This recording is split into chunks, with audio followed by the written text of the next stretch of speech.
त्यांच्या जीवावरती पुढील 4 महिन्यामध्ये संघटना आपण उभी करून आपण हा विजय संपादित केला। हे फार मोठं श्रेय ह्या कार्यकर्त्यांना जातं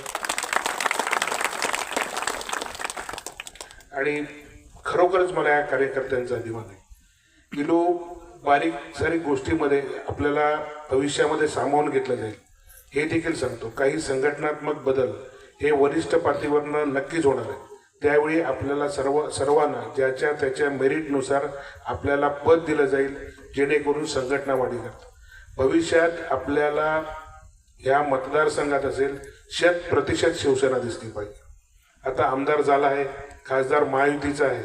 आता ज्या ज्या नगरपंचायती येतील, ज्या ज्या नगरपालिका येतील, ज्या ज्या ग्रामपंचायती येतील, पंचायत समिती असतील, जिल्हा परिषद असतील, 100% शिवसेनेचा उमेदवार तिथे निवडून आला पाहिजे। ही सर्व जबाबदारी आपल्या शिवसैनिकांची समजून आपण काम करायला पाहिजे। आपण आज सर्वांनी या पक्षामध्ये प्रवेश केलात, मी सगळ्यांचं अभिनंदन करतो। मी सगळ्यांना एवढंच सांगतो की मी असेल, माझ्या सर्व पदाधिकारी असतील, पालकमंत्री असतील, उपमुख्यमंत्री असतील, हे सर्वजण आपल्यासोबत आहे। ज्यावेळी आपल्याला कोणती गरज असेल, कोणती अडचण असेल, त्यावेळी शिवसेना पक्ष म्हणून आम्ही सर्वजण आपल्यासोबत आहोत।